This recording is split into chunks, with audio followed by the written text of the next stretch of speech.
Bonjour tout le monde, content d'être là. Je vais essayer de ne pas trop digérer en étant monotone, parce que moi aussi j'arrive de dîner. On s'entend avec des patates, ça fait un job. Là, l'écran n'est pas mis, c'est-tu moi qu'il faut qu'il le partage, c'est tout ça?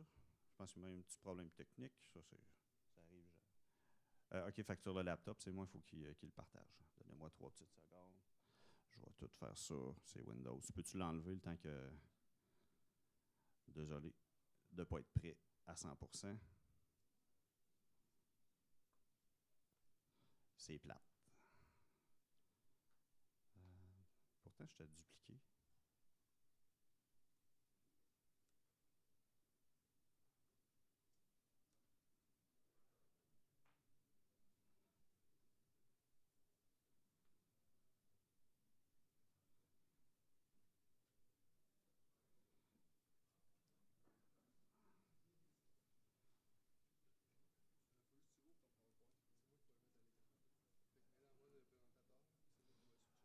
Ah, ben, c'est parce que mon écran est dupliqué tout simplement. Là. Fais juste switch là. OK.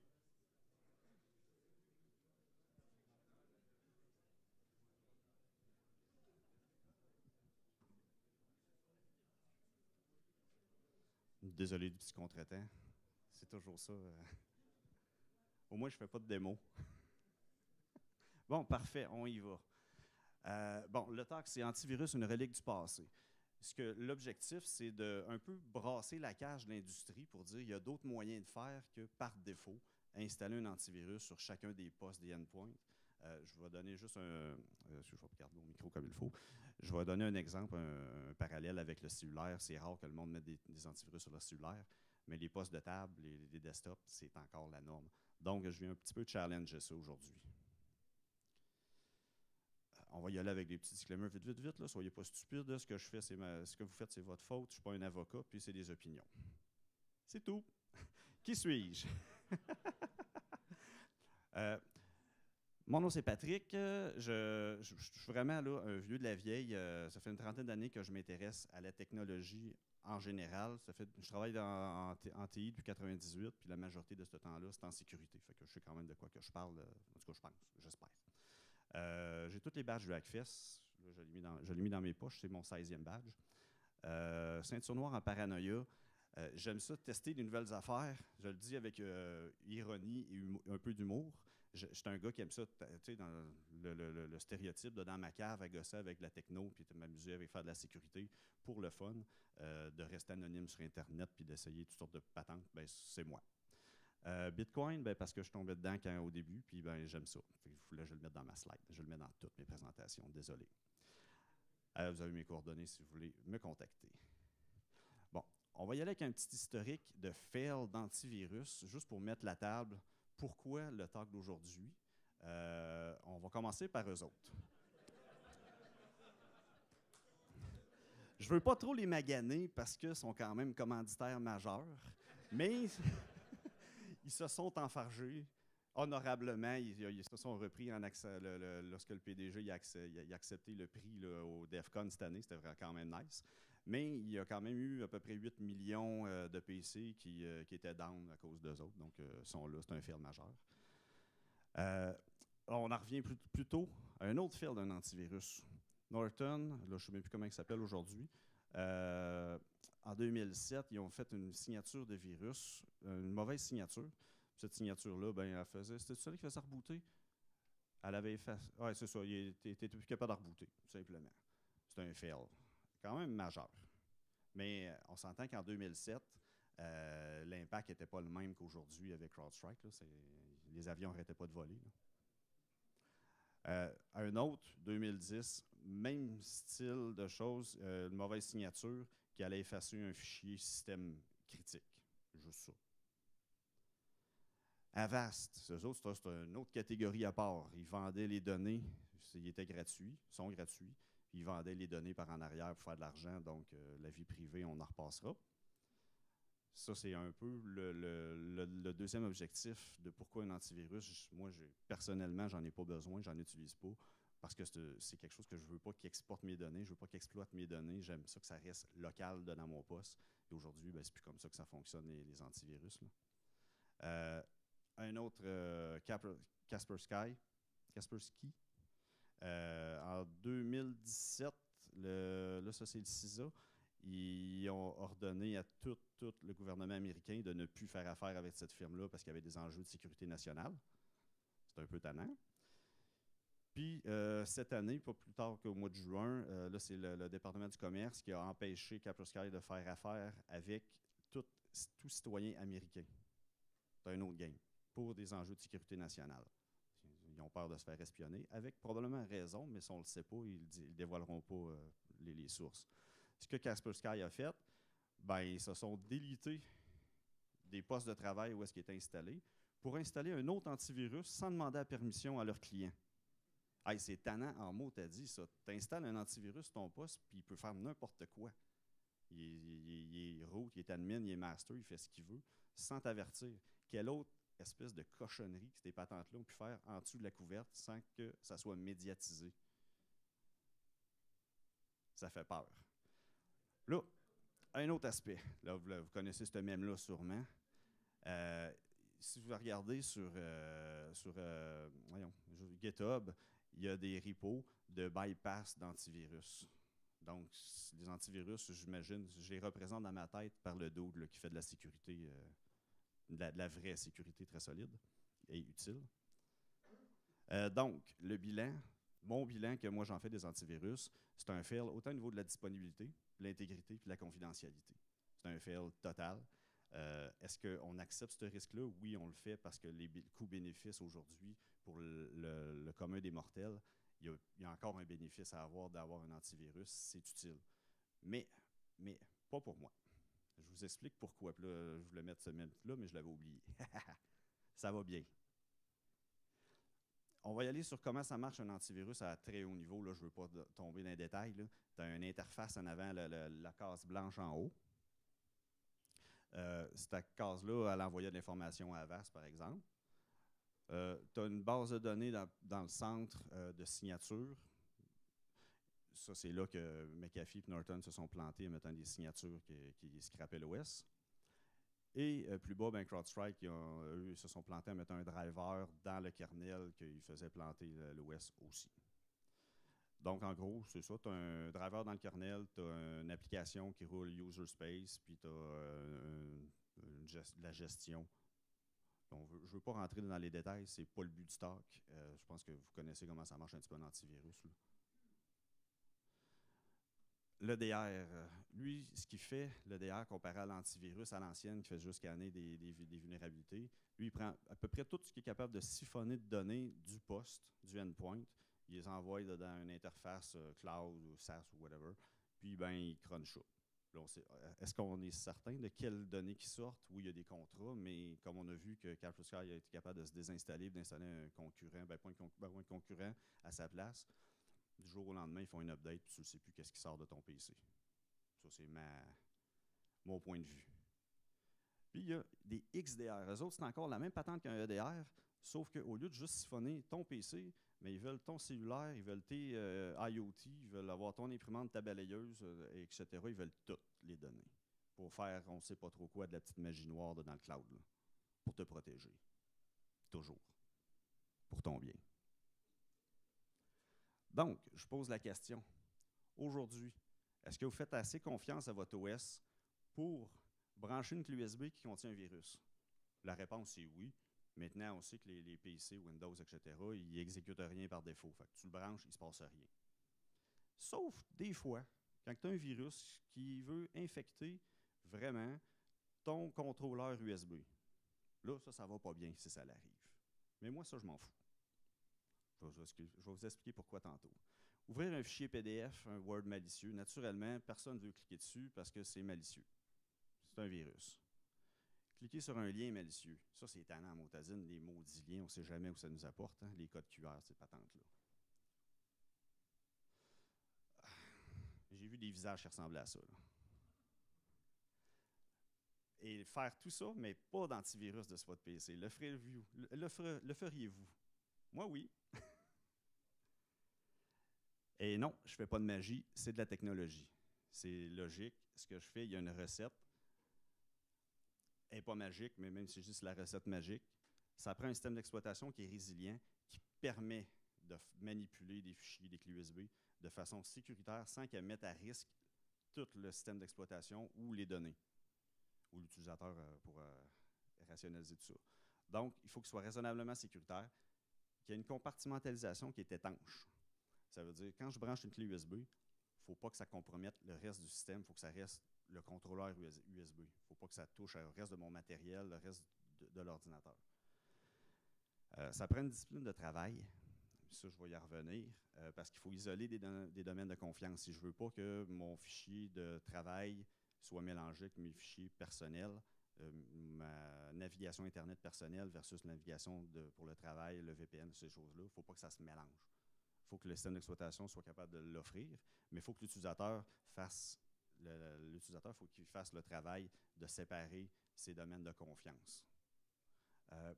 Puis aussi, il faut que ça permette, il faut que l'utilisateur aussi il manipule sécuritairement les fichiers, les périphériques. Ça demande un petit peu de connaissances techniques, plus que la moyenne des ours aujourd'hui. C'est pour ça que mon talk, je le fais à vous, puis je ne le fais pas dans une école, parce que dans une école, je me serais fait regarder avec comme quelle sorte de hurluberlu. Déjà, je me sens un peu hurluberlu, venir dire pas d'antivirus à du monde en sécurité, là, mais ça, c'est un autre dossier. Je suis assez confiant de ma recette. Donc, ça prend puis beaucoup de gros bon sens pour bien faire les choses. C'est ça la recette. Là. OK, bon.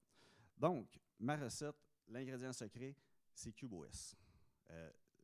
Par défaut, là, je sais qu'il y en a parmi vous qui ont déjà vu mon autre talk où est-ce que j'ai introduit CubeOS au Québec Sec il y a quelques mois. Il y a quelques slides qui se retrouvent. Je n'ai pas réinventé la roue pour cette partie-là, même si je l'axe vraiment spécifiquement pour les antivirus. Qu'est-ce que QoS permet? C'est d'être sécuritaire raisonnablement par défaut. Ça veut dire qu'il offre de la compartimentalisation avec le projet Xen, qui est un hyperviseur de niveau 1. Le choix de l'OS, ça veut dire que tu peux avoir plusieurs VM à ton choix avec l'OS de ton choix. Puis il respecte la vie privée dans le sens que tu peux facilement Tor puis Unix, qui est une VM accès vie privée, sont déjà intégrés à même l'OS. Donc, CubeOS n'est pas immunisé contre les virus.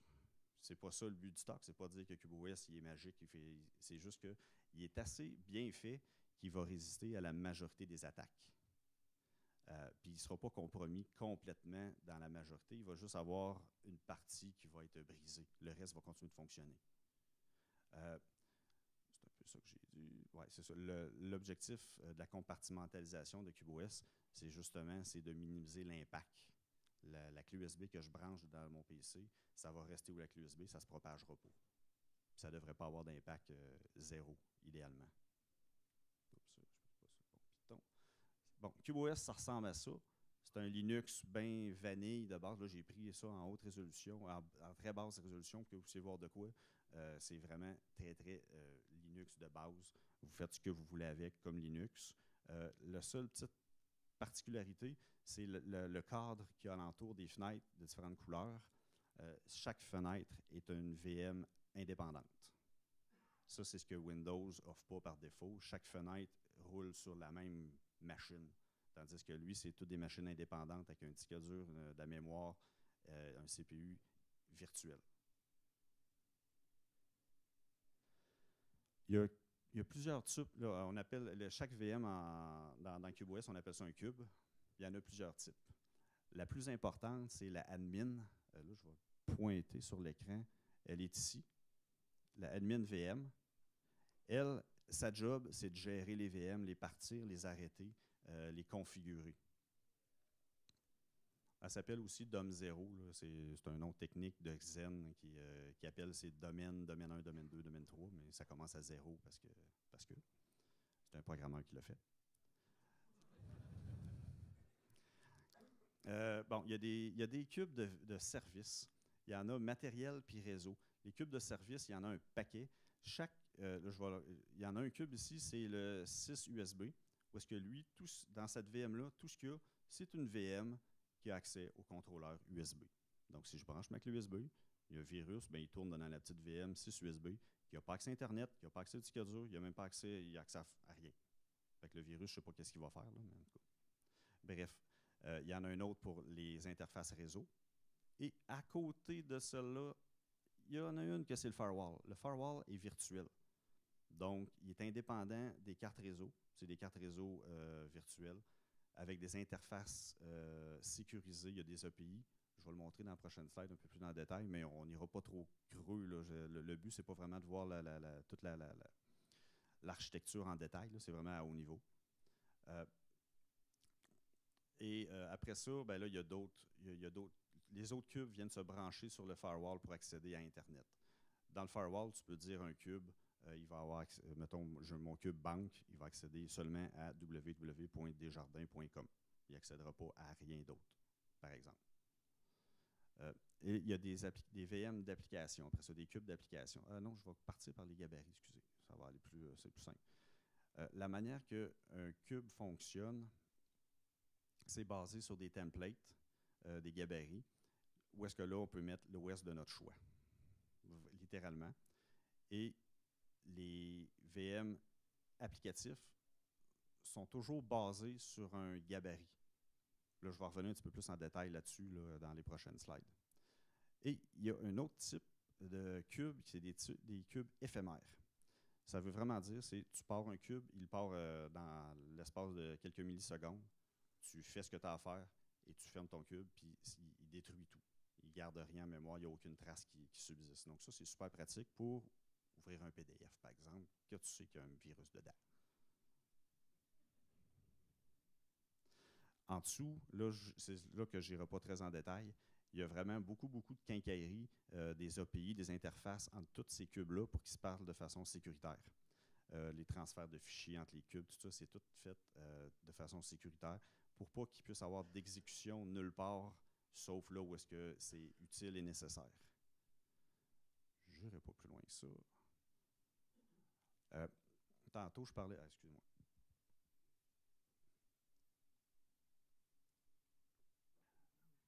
C'est la faute des frites. Tantôt, je parlais de la compartimentalisation sécuritaire. Là, ça, c'est Joanna, c'est un schéma de Joanna Roskova, qui est une des pionnières qui a inventé CubeOS. Où est-ce qu'elle, c'est son exemple personnel, où est-ce qu'elle a divisé sa vie en cubes. Ça veut dire qu'il y a un cube pour la banque, il y a un cube pour les mots de passe, il y a un cube pour aller sur Internet. Pardon. Il y a un cube pour aller sur Internet. Là, je ne lis pas vraiment d'ici, mais ce n'est pas très important d'avoir ça. L'objectif, c'est qu'elle a fait un travail d'introspection, puis elle a tout divisé sa vie en cubes. Ça veut dire son travail, son VPN, c'est un cube. Non, tu as un cube pour un VPN, tu as le cube pour son travail, tu as un cube pour aller browser pour casually, tu as un autre cube pour ses clients, etc., etc. Donc, tout est super bien compartimentalisé. Lorsqu'elle copie un fichier dans un cube, elle sait que ce cube-là, il sert uniquement à ça. Donc, s'il n'y a pas un ransomware sur un cube-là, un ransomware, probablement qu'il ne serait pas capable de faire grand-chose, mais si elle a bien fait son travail, mais il s'exécuterait dans un contexte très limité, qui est quand même cool. On est très loin de ça avec Windows, parce qu'on est tous poignés dans la même piscine. Oui, là, il y a quelques règles à respecter, naturellement. Idéalement, ça serait un cube par tâche ou domaine de risque dans votre vie. Une VM, ça consomme de la RAM, donc ça prend des grosses machines si vous avez 100 cubes. Moi, personnellement, je roule peut-être une vingtaine de cubes, puis c'est en masse, puis déjà, c'est quand même assez lourd, 20 cubes. Ça nécessite une introspection, de la rigueur, puis un peu de discipline, en plus des connaissances techniques. Donc, ce n'est pas pour tout le monde. Est-ce que ça va, demain matin, tout le monde va arriver en entreprise et dire j'ai la recette magique? Je ne suis pas certain. Mais pour du monde technique comme nous, à la maison, wow, ça fait la job vraiment bien. Les virus, après ça, on s'en fout un peu. Là. En tout cas, on stresse moins quand on clique sur un lien. La gestion des cubes, il y a toutes des interfaces. Celle-là, elle date un petit peu, mais il y en a refait une autre plus belle, plus user-friendly. Est un peu technique. On s'entend, ceux qui connaissent VMware, c'est un peu la même patente. Là. Play, stop, start, resize. Tu mets le disque dur, tu mets la mémoire, tu attaches des cartes réseau, tu mets des adresses IP, tu configures le firewall, tu as un onglet firewall quelque part. Quand tu ouvres un cube, ça c'est une liste de cubes là, en passant. Quand tu ouvres un cube, tu as plein d'interfaces que tu peux dire, ben, c'est un firewall. Dans l'onglet d'interface, d'onglet, lorsque tu vas dans l'onglet firewall, ben, tu dis juste les noms de domaine, les adresses IP que tu veux, ce cube-là ait le droit de communiquer avec. Tu peux aussi attacher un cube à un cube réseau. Est-ce que tu l'attaches directement à ton firewall ou tu l'attaches à un cube VPN avant de l'attacher à ton cube firewall? Donc là, il y a plein de scénarios possibles où tu peux avoir un VPN dedans un cube, que si lui tombe, ben, tout simplement, ton autre cube qui est en arrière, il arrête de communiquer, ça ne marche pas. Fait que même si ton VPN se fait compromettre, il n'y a pas grand risque, là, ça ne marchera juste plus si tu es authentifié, etc. Bref, il y a un paquet de scénarios, le fun à faire avec CubeOS. Là. Je vous laisserai découvrir ça. Tantôt, j'ai parlé de VM éphémère. On voit dans le menu en bas, sur un fichier, je peux View in Disposable VM. Ça, c'est par défaut. Puis là, il est en anglais, là, désolé. Tu peux dire, prends mon fichier qui vient de ma clé USB, puis ouvre-le dans un cube Disposable. Par en dessous, il va le transférer dans un cube. Bien, il va instancier un cube, il va le transférer, il va l'ouvrir. Tu fais ce que tu as à faire dedans, tu copies ton texte, puis tu l'envoies de façon sécuritaire. Tu n'envoies pas le fichier, mais tu copies, tu sélectionnes si tu veux vraiment l'envoyer dans un cube que tu as plus sensible, que tu ne voudrais pas qu'il soit compromis, par exemple. Puis tu fais juste copier-coller, c'est tout, vers l'autre cube. Ça, j'en parle un petit peu plus tard aussi. Mais bref, c'est vraiment hot pour ouvrir le PDF. Imaginez là, les madames de ressources humaines qui reçoivent des PDF de n'importe qui, là, comment ils se font compromettre. Ils ont besoin de ça, eux autres. Là. Ça n'a pas de sens, il faut qu'il y ait ça. Là. Je voulais juste revenir. Dedans la Disposable VM, il y en a une avec, là je ne me souviens pas le nom précis du soft, mais c'est un projet qui est capable d'ouvrir des PDF. Et ceux-là, il les convertit en images. Il enlève tout ce qui est binaire, puis il convertit ça en images. Il fait comme un screenshot, puis il fait un PDF, puis il t'archoute ça par en arrière de façon sécuritaire. Fait qu'après ça, tu as ton PDF, tu as l'information, mais tu es certain que tu ne seras pas compromis. C'est quand même très cool. Puis il supporte d'autres formats de fichiers, là, mais je ne les connais pas tous par cœur. Bon. Dans un OS traditionnel, quand on part Firefox, c'est assez simple. Hein? Tu cliques dessus, le kernel dit tu as le droit ou pas d'ouvrir ce fichier-là. Le DR, il fait sa poutine magique. Il dit oui ou non. Ou il fait planter le système. Puis après ça, ben, Firefox part. Démarrer Firefox dans CubeOS, c'est un petit peu plus compliqué, mais en dessous. C'est la même affaire. Dans le menu, tu trouves ton cube, puis après ça, tu trouves Firefox, tu cliques dessus, puis t'attends. Puis tout le reste se passe par en dessous. 6 USB, il va informer GUVM qu'il y a eu un clic. Parce que tantôt, je ne l'ai pas mentionné, je vais passer un petit peu vite, mais GUVM, celle-là, c'est la VM qui a juste accès à la carte graphique. C'est elle qui dessine les images à l'écran. De là, les bordures de couleurs pour chacun des applications qui roulent dessus le desktop. C'est pour ça que chaque couleur correspond à un cube. Puis normalement, pour ceux qui n'ont pas de misère avec les couleurs, tu mets des couleurs qui te parlent. Donc le rouge, c'est critique, puis le bleu, c'est safe, normalement. Donc, GUVM, elle parle au clavier puis à la souris via d'autres cubes, là, de façon avec des interfaces sécuritaires. Elle dit à AdminVM, pars-moi un cube. AdminVM, il part le cube, il va charger un disque dur, il va chercher une template qui est associée à ce cube-là, Fedora, Ubuntu, peu importe. Là. Il crée une copie de ce disque dur-là en read-only, puis là, il part la VM. Donc, les binaires qui sont là sont en read-only, dedans la VM, quand elle s'exécute. Il prend un autre disque dur ou le crée s'il n'y en a pas, pour la VM, la nouvelle VM, qui va être, là je vais le montrer, c'est vraiment une image privée. Elle va être ça, c'est pour les données de la VM, si possible, parce que dans une VM éphémère, il n'y en a pas. Ça reste en même. Je pense qu'il en crée un pareil, mais minime. Je pense qu'il prend 100 MB, même par défaut. Mais il le détruit à la fin. Tandis qu'il y a des cubes qui ne sont pas éphémères, ben ça peut rester. C'est tout ce qui est persistant. C'est un mot français, persistant, en tout cas. Bref, vous comprenez ce que je veux dire, c'est ce qui reste sur le disque dur. Après ça, une fois que la VM il démarre la VM avec les métadonnées, une fois que les disques durs sont attachés, La VM a dit à admin VM via un API qu'elle est démarrée. Admin VM demande à la VM de démarrer Firefox. Puis, la VM démarre Firefox. C'est plate comme ça. C'est poche, c'est plate, c'est de la petite technique, de la petite recette de poutine dans l'arrière, comment ça marche, mais ça démontre toute la complexité qu'il y a en arrière de CubeOS que l'utilisateur ne voit pas. Tout ce qu'il va voir, c'est ta fenêtre Firefox qui apparaît avec un rouge ou du bleu, dépendamment si c'est pour ton travail ou parce que tu vas browser des affaires pas safe. Donc, c'est comme ça que ça fonctionne le CubeOS. C'est plus compliqué, c'est plus lourd, mais c'est plus sécuritaire. Tantôt, je parlais de copier-coller. Il y a un deuxième niveau de copier-coller dans CubeOS. Parce que dans un cube, tu fais ton copier-coller comme d'habitude, mais pour transférer d'un cube à l'autre, c'est CTRL-SHIFT-C, CTRL-SHIFT-V entre les deux cubes. Fait que là, tu es sur un cube, tu fais CTRL-C, de l'autre cube, CTRL-V. Là, il devient dans le cube. Après ça, là, dans le cube, tu fais CTRL-SHIFT, CTRL-V pour le paster. C'est une petite twist à apprendre, là, puis c'est pas écrit nulle part dans CubeOS, dans Doc. Ben, c'est écrit dans Doc, mais il faut que tu le cherches. Fait que quelqu'un là, qui l'installe la première fois, c'est un peu tannant.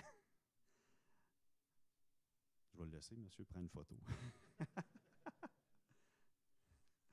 Bon, maintenant, vraiment, ben j'ai déjà donné pas mal de hints. Je pense que vous voyez où est-ce que je m'en vais avec le reste. Là. Tantôt, j'ai posé 3-4 questions sur est-ce que vous le feriez. On va vraiment les creuser un petit peu plus pour voir comment que CubeOS y répond. Les vecteurs d'infection, j'en propose 4. Un média amovible, une pièce jointe, un téléchargement, puis une mise à jour. La mise à jour, celle-là, est plus corsée. Bon, un média amovible. Oh, mon image n'est pas belle, malheureusement. OK, en tout cas, c'est un bug de conversion là-dessus sur Linux, sur Windows. Bref, le média amovible, ben, je vous l'ai déjà dit tantôt. Quand je le branche, il est poigné dans le cube, 6 USB. Il a juste accès au contrôleur USB. Il n'y a pas accès à Internet. Il n'y a pas d'exécution parce que le disque dur des binaires il est en read-only. Il peut s'exécuter, mais si je ferme mon PC, je la repars. Il revient clean parce qu'il va chercher ses binaires d'un template. Puis il n'y a pas de persistance dans le cube 6 USB. Ça serait un peu stupide d'avoir de la persistance là. Pas d'Internet, donc même s'il s'exécute, il ne peut pas sortir. C'est ça, la surface d'attaque est très limitée dans le sens que c'est une VM.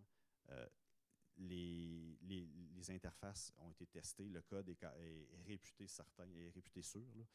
Ce n'est pas infaillible, mais il faudrait que le virus ait été désigné spécifiquement pour s'exfiltrer d'une VM de Xen dans CubeOS pour être capable de faire d'autres dommages. Fait que là, c'est quand même assez solide comme système d'exploitation. On est loin de la piscine Windows. Ah, je l'ai dit, en tout cas. Une pièce jointe infectée. Là, on voit, je télécharge vraiment là, dedans Thunderbird. J'ouvre un preview parce que j'ai mis mes previews. J'aurais pas dû le mettre. Thunderbird est compromis. Qu'est-ce qui se passe? Ben, mon application, où est-ce que je, mettons, mes emails de job, ben, j'ai demandé, dans le firewall, tu peux juste te connecter en SMTP, puis en POP, puis en whatever, ce qui fait du sens, là, HTTP, HTTPS à la limite, vers mes serveurs corporatifs de courrier, pas vers l'Internet at large. Donc, le virus, il est vraiment limité dans ce qu'il peut faire. Si je pogne un virus que lui, ce qu'il veut faire, c'est I love you, puis envoyer ça partout sur Internet, ben, il va le faire en mon nom. Ça, c'est pas fait. Ça ne me protège pas contre ça. Mais les chances que je pogne un virus qui soit fait pour faire ça dans Thunderbird sont quand même assez limitées aujourd'hui. Ce qu'ils vont essayer de faire, c'est exfiltrer mon information. Puis la seule manière qu'ils peuvent exfiltrer mon information, si mon cube a été monté intelligemment, c'est de s'envoyer des emails. Fait que, à un moment donné, je vais les voir passer, je vais dire arrête. Fait que c'est pas immunisé contre des virus, mais la surface d'attaque est très limitée, puis les chances que ça m'impacte réellement sont faibles. Naturellement, vu que c'est un cube, il n'y a pas vraiment de persistance des binaires, ça veut dire si je me rends compte, j'ai cliqué puis je ne voulais pas, ben, je ferme mon cube, je la repars, puis il est comme neuf.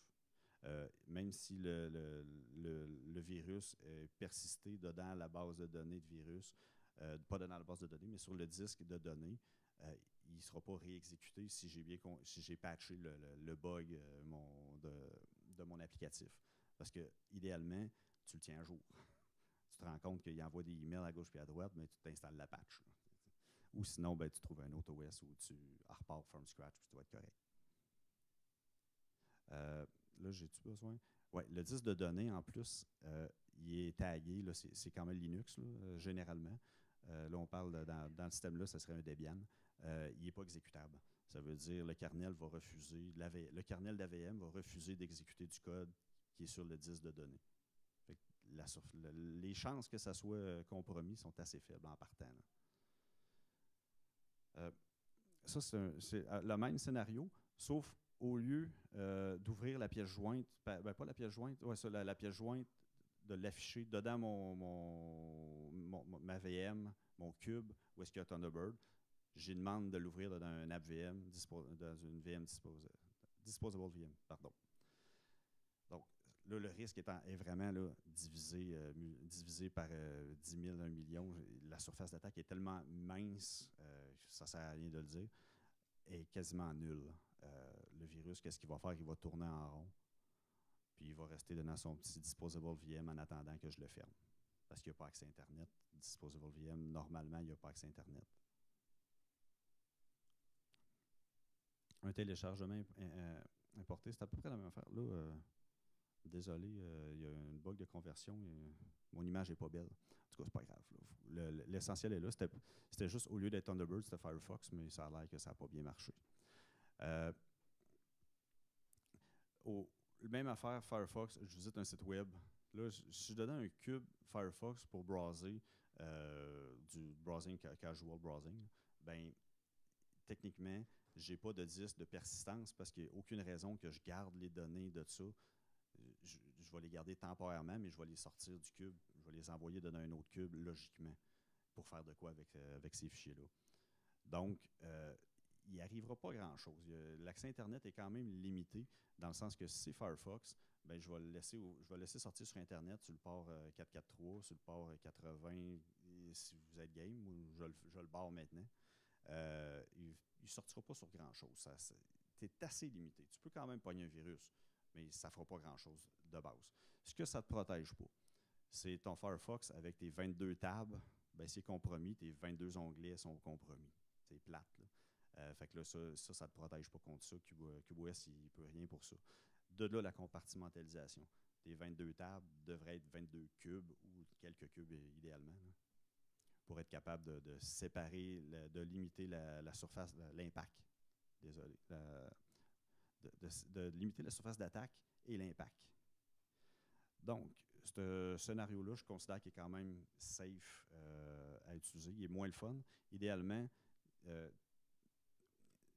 quand tu cliques sur un lien, ben, tu l'ouvres dans un disposable VM. Fait que tous ces cas d'usage-là, ils ne devraient même jamais arriver à personne parce que une fois que tu utilises CubeOS, ça fait longtemps que tu l'utilises, tu as le réflexe de toujours partir.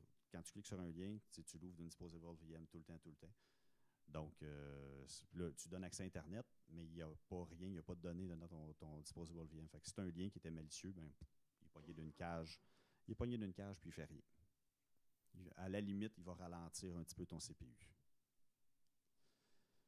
Les mises à jour. Cela, je n'irai pas plus en détail. Je ne veux pas creuser parce que c'est un débat sans fin. C'est un problème qui n'est pas résolu. C'est de la chaîne d'approvisionnement. Comment on sécurise ça?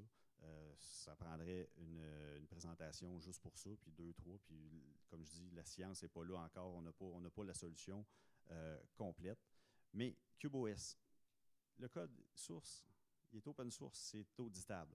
Ça veut dire, quand tu l'installes, tu es capable de le reproduire chez vous, les mêmes binaires que les développeurs ont fait. Tu n'es pas obligé d'aller chercher des binaires. Tu peux aller chercher le code source uniquement, puis bâtir CubeOS si tu veux. Parce que, ben, partiellement, en tout cas, là, ils donnent la recette, comment le builder. Là, ceux qui sont plus axés développement vont comprendre. C'est vraiment pour avoir des binaires identiques un pour un là, par rapport à eux. Le hash, il match là, quand tu finis ta compilation. Tout ce que CubeOS va télécharger, c'est signé.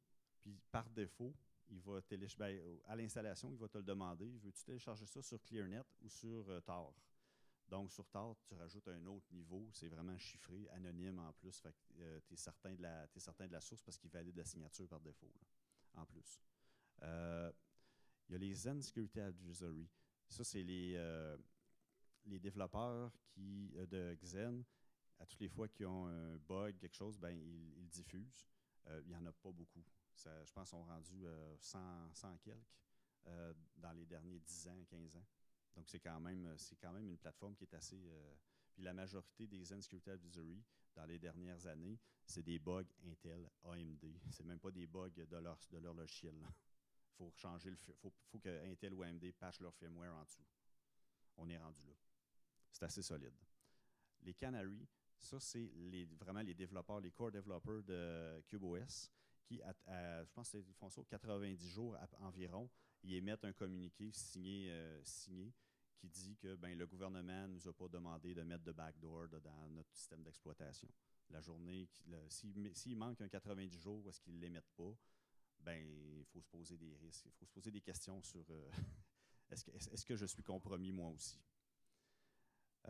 Donc, là, j'aurais dû mettre plus...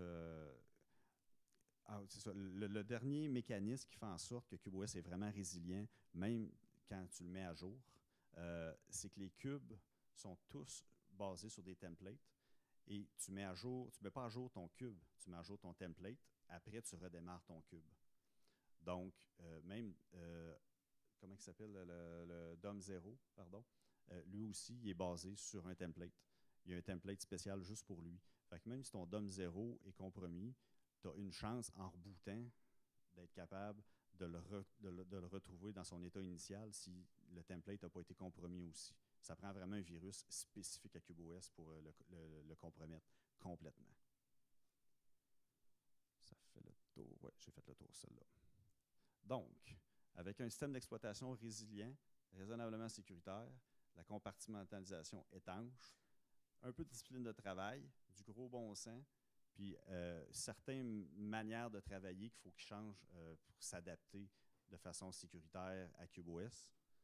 Un peu de connaissances techniques, là, je parlais de firewall, je parlais d'adresse IP, tu n'as pas le choix d'avoir une montée en compétences là-dessus si tu veux avoir un système qui est sécuritaire, là, malheureusement. Est-ce qu'un antivirus est encore utile? Moi, je dirais oui, mais tout seul dans sa petite cage, puis tu prends le backup d'un cube, puis là, tu le passes à l'antivirus, puis tu lui demandes l'antivirus, est-ce qu'il y a un virus dans ce cube-là? Là? Mais en temps réel, ça ne sert pas à grand-chose. Ça a rendu où est-ce qu'on en est avec CubeOS, avec ce que je vous ai dit aujourd'hui, ça l'ajoute plus de risques, selon moi, à la vie privée, à l'intégrité et à la disponibilité de ta machine, qu'est-ce que ça t'apporte en sécurité pour avoir de virus. Puis, naturellement, tout ce qui est serveur, CubeOS est vraiment, c'est un desktop. Est-ce que ça se roulerait en serveur? Oui, mais là, c'est pas fait pour ça à la base. Il y a un GUI par-dessus. Enlever le GUI, comment tu fais pour le gérer? Il y a des interfaces, mais c'est un peu tannant. Là. Fait que c'est vraiment côté serveur encore que les antivirus jouent vraiment une utilité. Donc, maintenant, faites-vous assez confiance à QoS pour brancher une clé USB? Oui, oui, oui, oui, oui. Pas de problème. Malgré une industrie, ça fait quoi? Ça fait plus que 30 ans qu'on dit cliquez pas là-dessus, cliquez pas, ouvrez pas, envoyez pas, partagez pas vos clés USB. Faites-le maintenant.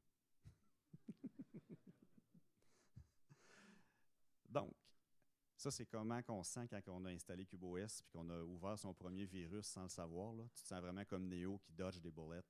C'est vraiment un feeling le fun à essayer. Juste cliquer sur un virus par plaisir.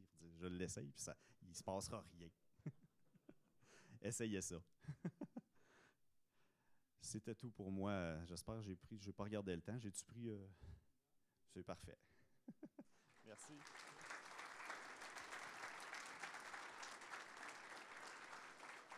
Oh, oui, je vois des questions. Monsieur, dans le fond, Paul.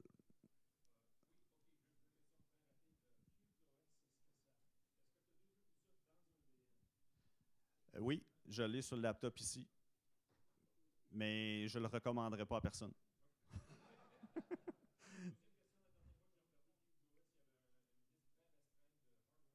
Oui, ça, c'est limité au matériel supporté par Xen.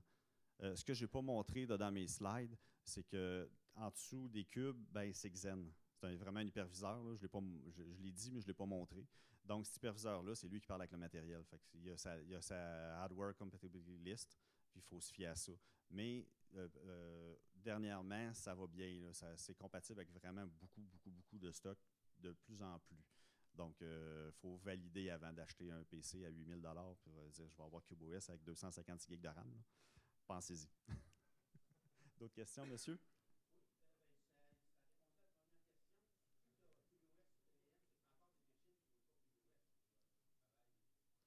Ben, c'est parce que c'est un laptop corporatif de la firme, donc je me sentais mal de remettre CubeOS dessus. Mais quoi que ça arrête. En tout cas, bref.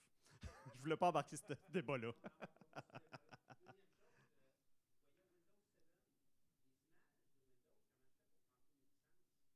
De la même manière, c'est une VM.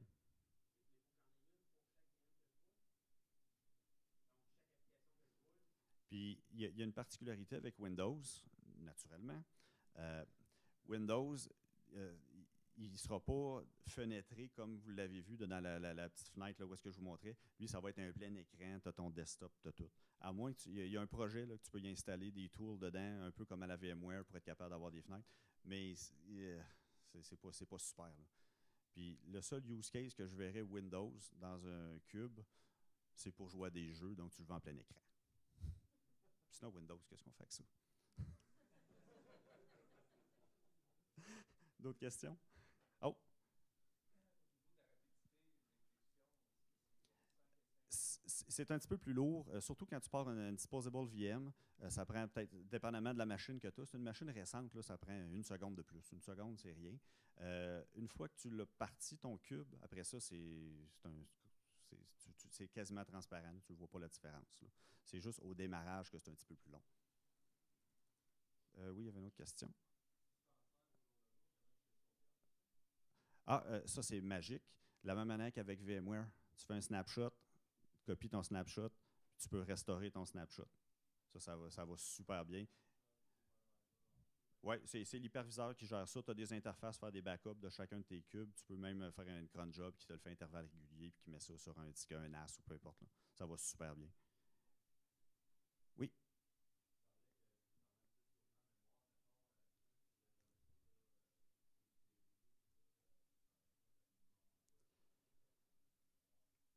Ben, pour un laptop, je vais dire, sois pas trop loin de la prise de courant.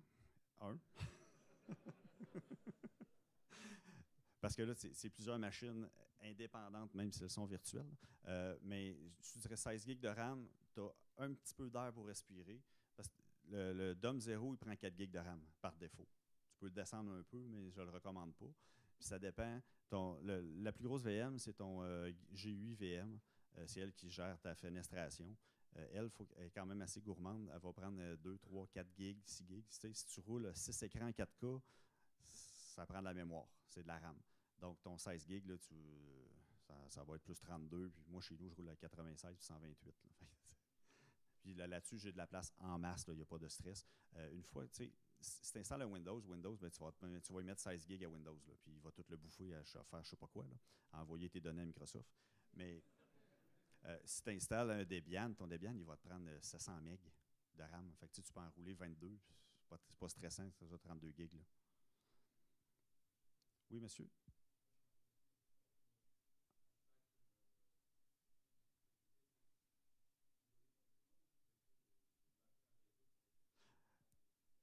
Tu peux, c'est vraiment un hyperviseur, donc tu peux créer le nombre de VM que tu veux.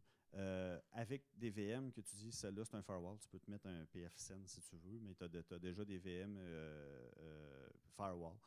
Tu peux les centraliser, tu peux les chaîner, tu peux dire tel VM ouais, est en arrière de tel VM. Comme je disais tantôt, tu peux avoir un VPN, un cube qui c'est un VPN, puis après ça, tu as un cube qui est vraiment ton ton cube pour travailler. Là. Oui, tu as des interfaces, exactement. Ce qui est moins simple, c'est si tu veux gérer finement tes adresses IP. À un moment donné, ça devient une job d'admin réseau puis une job de sysop, là. Euh, oui, il y en a déjà de base. Quand tu l'installes, tu en as déjà de base. Tu en as besoin de minimalement une pour ton admin VM, ta GUI VM. Il y a Fedora puis Debian qui viennent de base. Il y a Wunix que optionnellement tu peux installer aussi. Je pense que c'est tout de base. Mais tu peux en installer d'autres, là. Ubuntu fonctionne avec quelques.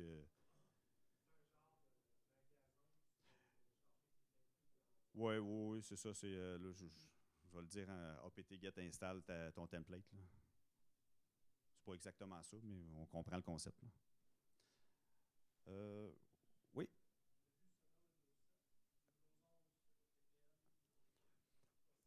je ne l'ai jamais essayé, mais j'ai lu que c'est possible.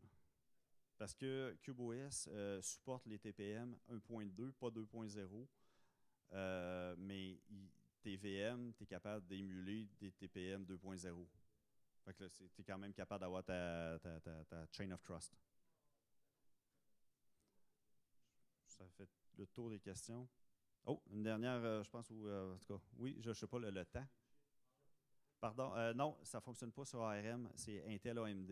Il y a une équipe de développement qui sont après essayer de le porter, mais il faut qu'ils portent Fedora, il faut qu'ils portent. Fait que, il y a ils ont de la job devant eux, là. Ça fait le tour des questions. Merci beaucoup.